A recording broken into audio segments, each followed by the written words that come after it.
말씀한 거니까 그냥 천사가 임의로 얘기한 것이 아니고 하나님께서 주신 말씀을 가서 전한 거잖아요. 그러니까 이 말씀은 그대로 예수 그리스도에게서 성취된 말씀인 줄로 믿으시기를 주님의 이름으로 축복합니다.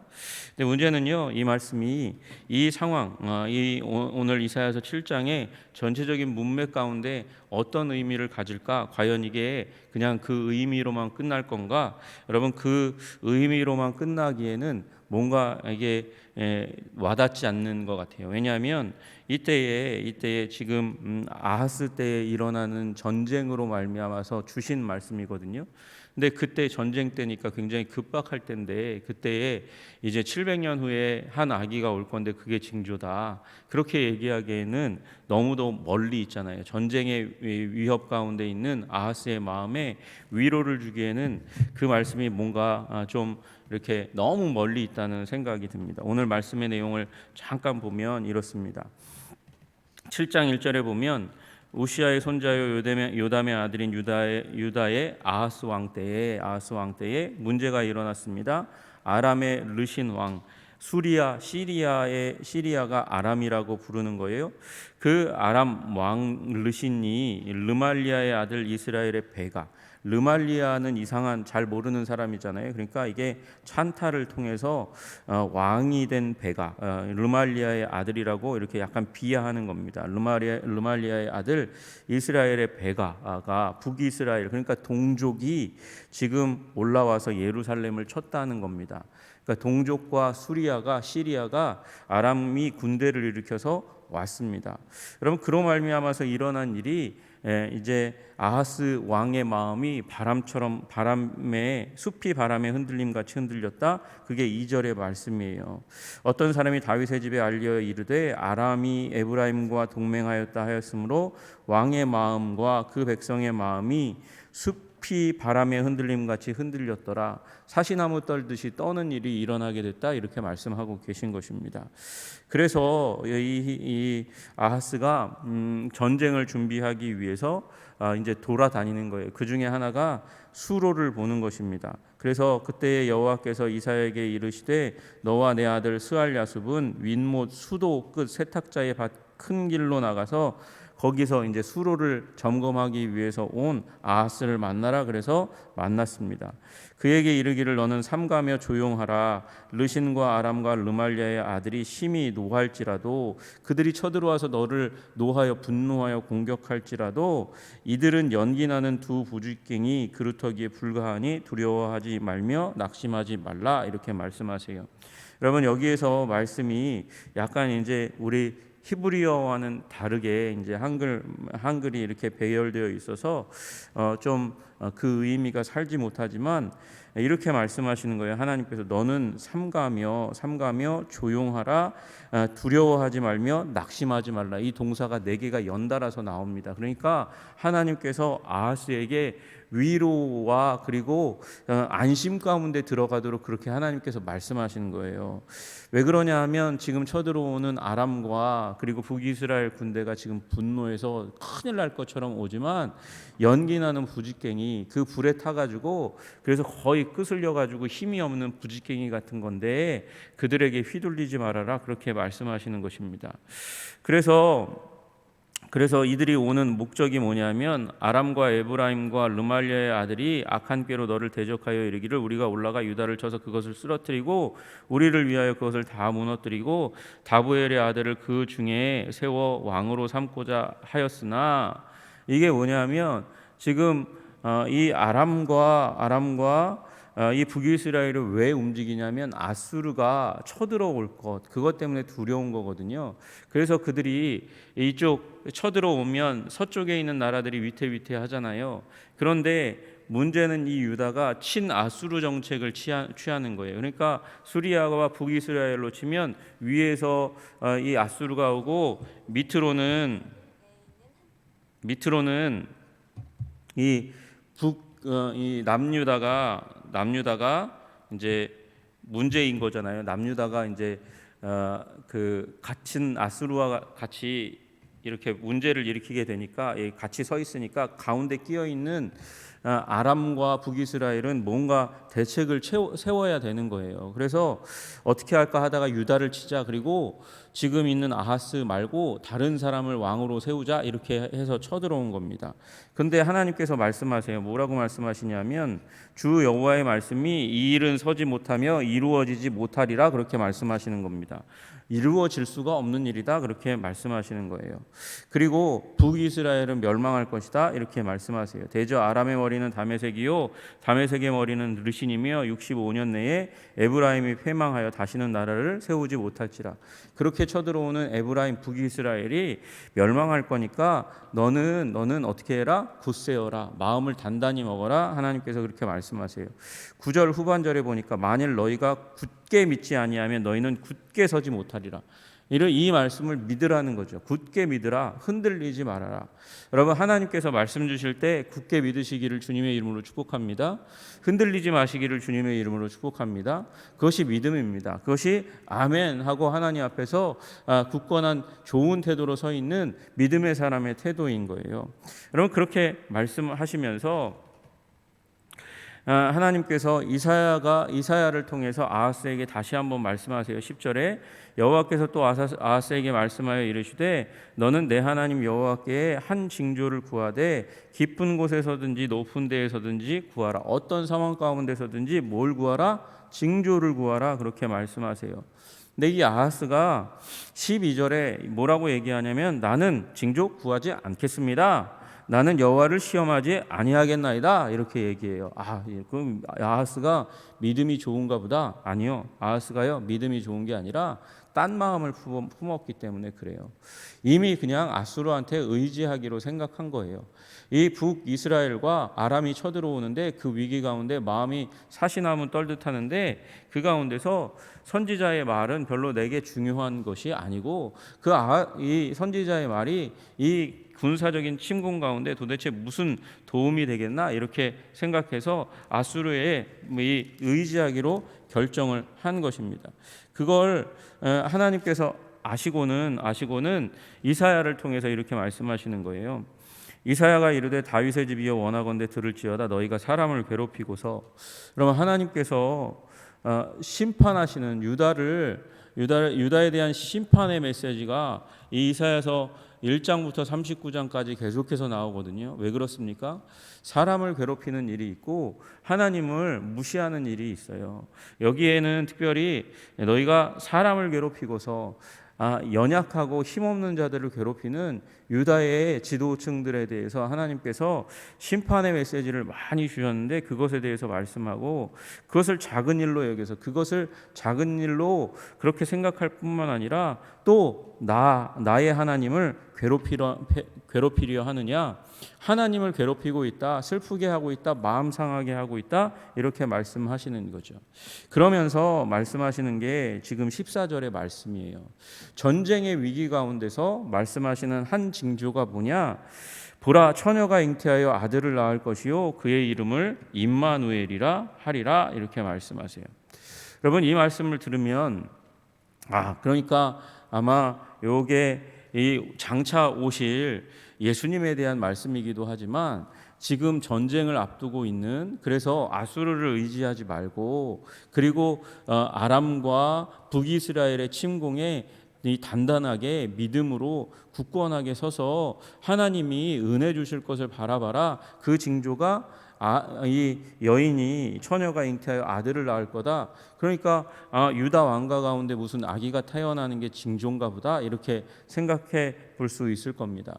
신학자들이 이 처녀가 누구고 그 아들이 누군가, 이게 예수 그리스도 말고 또 이중적인 의미가 있나, 이중적으로 굉장히 많이 선지자는 이야기하거든요. 현재에도 얘기하고 미래에도 적용되는 말씀을 하는 거예요. 그래서 지금 전쟁이 코앞에 있으니까 이게 그러면 그 당시 가운데 어떤 하나님께서 아하스에게 보여주시는 징조니까 그 가문에 아기가 태어나나, 이렇게 생각해 볼 수 있을 것 같습니다.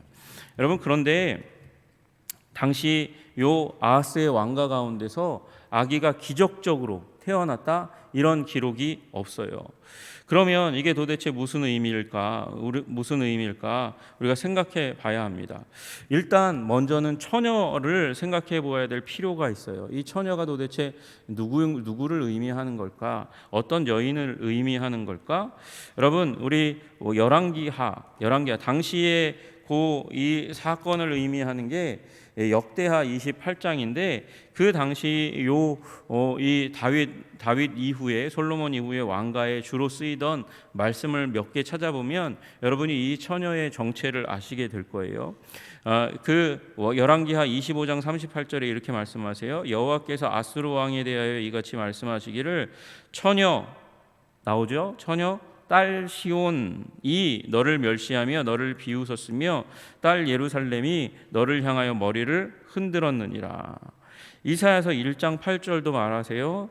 딸 시온은 포도원의 망대같이 참이밭의 원두막같이. 또 예레미야서 31장 4절에도 말씀하세요. 처녀 이스라엘아. 그러니까 처녀라고 얘기할 때 그때에 주로 하는 용법 중에 하나가 예루살렘, 이스라엘을 지칭할 때가 많이 있다는 거죠. 그러면 여기 이 처녀가 혹시 유다 전체를 의미하거나 침공받고 있는 예루살렘을 의미하는 것일 수 있다는 것이죠. 그러면 이 이스라엘이 잉태한다는 것은 무슨 의미일까요? 여러분, 잉태한다는 것은 여러분 다 아시다시피 고통한다는 것을 의미하는 것입니다. 고통한다는 걸 의미하는 거잖아요. 아파한다는 거. 그러니까 이 잉태하여 고통하는 것을 전쟁의 위기, 환란의 위기로 지금 이사야는 요 아하스에게 말씀하고 계시는 거예요. 여러분 미가서 보시면 미가서 딸 시온이여 해산하는 여인처럼 힘들여 나을지어다. 이제 내가 성읍에서 나가서 들에 거주하며 또 바벨론까지 이르러 거기서 구원을 얻으리니 여호와께서 거기서 너를 내 원수들의 손에서 속량하여 내시리라. 딸 시온이여 해산하는 여인처럼 힘들여 나을지니라. 미가서가 그렇게 말씀하세요. 근데 이게 아기를 낳는 걸 의미하는 게 아니라 하나님의 구원을 얘기하는 거예요. 여러분 생각해 보세요. 여인이 해산을 아기를 낳는 그 고통 가운데, 산고 가운데 있어요. 그 산고가 계속되고 끝나지 않으면 무슨 일이 일어나죠? 산고가 끝나지 않고 계속되어지면 무슨 일이 일어납니까? 산모가 고통하고 아기를 낳지 못하고 지쳐서 결국은 어떻게 돼요? 산모도 죽고 아기도 죽는 비극이 일어나는 거예요. 여러분, 그래서 아기를 낳는다는 것은 그 산고에서 해방되고 그리고 그것을 벗어나는 것을 의미하고 생명이 태어나는 것을 의미하는 것이죠. 생명이 태어나는 것은 또 구원을 상징하는 것을 의미하는 거잖아요. 그래서 여기 말씀하시는 것은 이 당시에 아하스에게 말씀하시는 것은 무엇이냐면 유다에 임한 그 전쟁의 환란, 그 환란으로부터 하나님께서 구원을 베푸시겠다고 말씀하시는 거예요. 구원을 베푸시겠다. 그것이 언제 일어나나 말씀하시냐면 15절에 그가 악을 버리며 선을 택할 줄 알 때가 되면 엉긴 젖과 꿀을 먹으리라. 대저 이 아이가 악을 버리면 선을 택할 줄 알기 전에 내가 미워하는 두 왕의 땅이 황폐하게 되리라. 여러분 16절에 보니까 이 아이가 잉태하여 아들을 낳을 것이고 이 아이가 악을 버리며 선을 택할 줄 아는 때는 약간 이 사리분별이 될 때를 의미하잖아요. 그때가 되기 전에 두 왕, 지금 아람과 누가요? 북이스라엘 왕국이 황폐하게 되겠다, 멸망하게 되겠다 이렇게 말씀하시는 거예요. 너희를 치러 오는 그들을 두려워하지 말고 뭘 어떻게 하라고요? 하나님만 굳게 믿으라고. 하나님께서 너희에게 구원을 베푸실 거라고 그렇게 말씀하시는 거예요. 여러분 이게 역대하 28장에 일어난 일이거든요. 여러분 이들이 왔어요. 와가지고 아하스를 괴롭힙니다. 괴롭히는 그 가운데서 이 북이스라엘과 아람 군대에 의해서 이 남유다 사람들이 어떻게 되냐면 군사가 이제 굉장히 많은 군사가 죽임을 당하는 일들이 일어납니다. 여러분 그러면 이게 하나님의 구원이라고 얘기할 수 있겠습니까?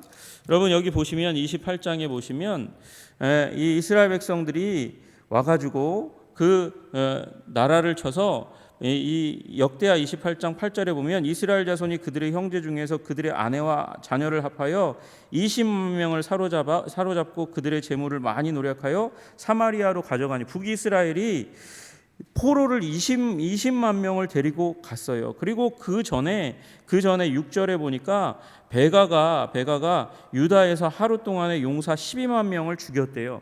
12만 명이 유다 사람이 죽고 20만 명이 포로로 잡혀가는 게 어떻게 구원이라고 할 수 있겠습니까?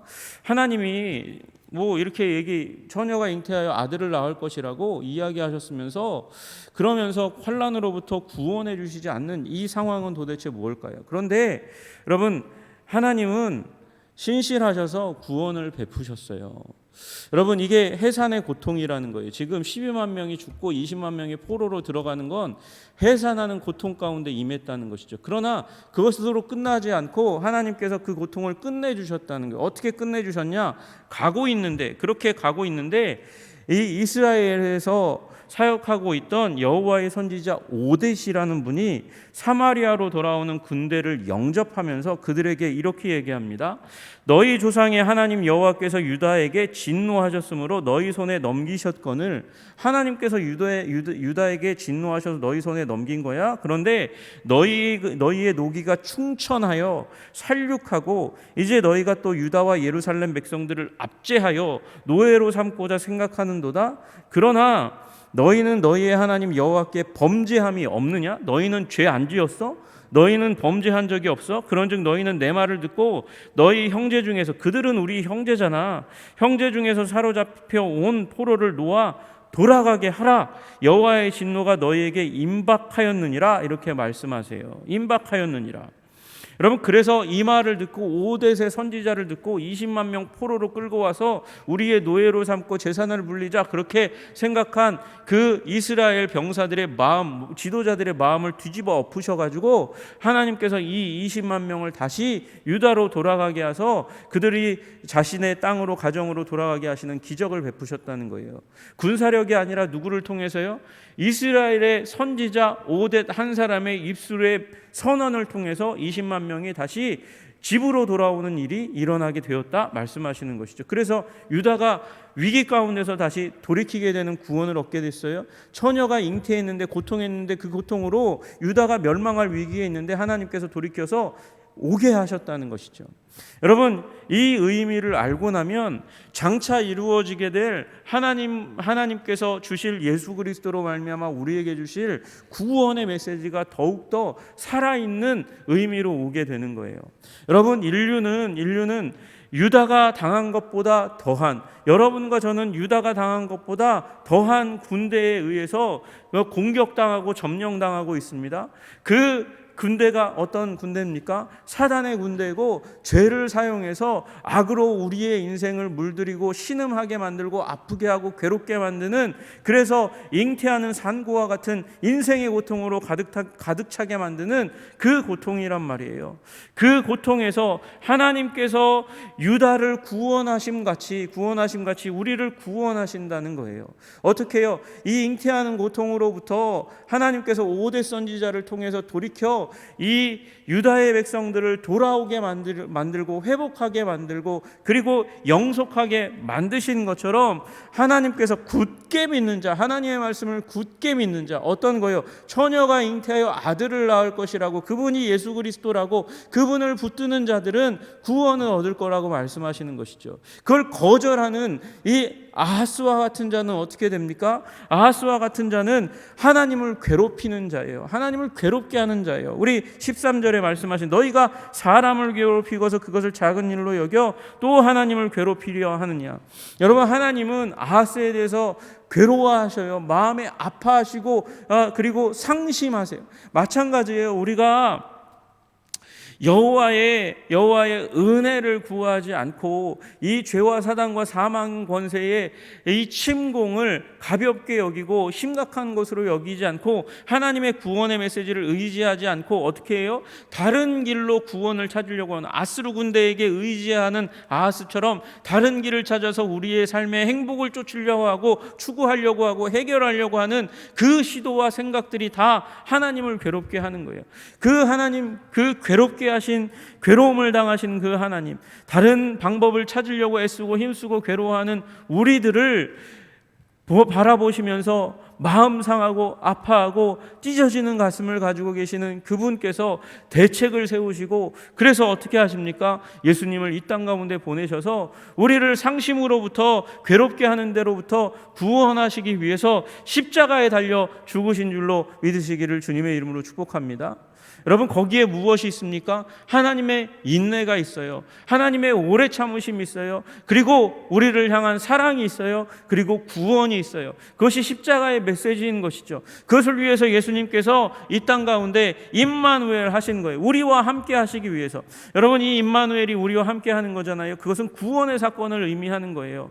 이 아하스에게 하나님께서 구원의 사건을 베푸셔서 20만 명이 다시 한번 돌아오고 나라가 존재할 수 있도록 하시는 것처럼, 이 임마누엘 하신 구원의 사건을 일으키신, 처녀가 잉태하여 낳으신 그 아들, 그래서 오셔서 십자가에 달리신 그분을 통해서 우리는 구원을 얻게 되고 생명을 얻게 된 줄로 믿으시기를 주님의 이름으로 축복합니다. 임마누엘 구원 사건을 우리에게 허락하신 것입니다. 여러분, 이 말씀은, 이 처녀가 잉태하여 아들을 낳을 거라는 말씀은 북이스라엘을 전쟁의 환란으로부터 구원해 주겠다, 하나님께서 그 선지자를 통해서, 오뎃 선지자를 통해서 구원하셨던 것처럼, 하나님께서 예수 그리스도, 그분 오게 될 예수님을 통해서 죄와 사단과 사망에 포로되어서 점령되어지고 그 안에 영원토록 그렇게 신음하는 우리 인류를 바라보시고, 그리고 순종하지 않고 돌아오지 않는, 그래서 신음하시며 아파하시며 괴로워하시는 예수님께서 결국은 그 악이 예수 그리스도를 보내셔서 예수 그리스도로 우리를 구원하신 사건, 그것을 이중적으로 말씀하시는 귀한 말씀이라는 것이죠.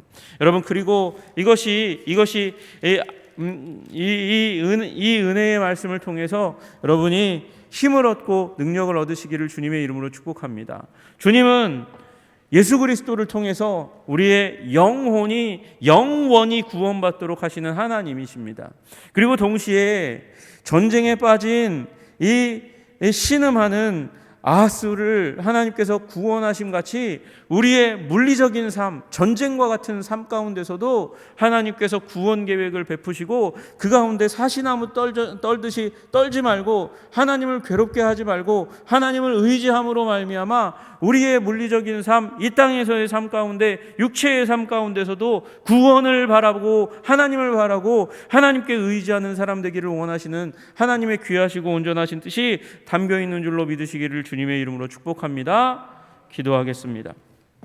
하나님, 처녀가 잉태하여 아들을 낳을 것이라는 말씀이 예수님 주심으로 말미암아 우리를 영원히, 우리의 영혼을 구원하시겠다고 말씀하시는 귀한 구원의 말씀임을 믿습니다. 또한 동시에 전쟁에 빠진 아하스에게 전쟁의 그 끝 가운데 고통으로만 끝나지 않을 것이고, 하나님이 임마누엘 하셔서 유다를 구원하실 것이라는 말씀, 정치적인 물리적인 삶 가운데서도 하나님께서 구원하실 것이라는 그 말씀임을 또한 알게 하시니 감사합니다. 주님, 우리의 영혼을 구원하기 위하여 예수 그리스도를 보내주셨고, 하나님을 의지할 때에 우리의 이 땅에서의 삶조차도 주님께서 관심을 가지시고 구원하심을 믿고 바라보게 하여 주시옵소서.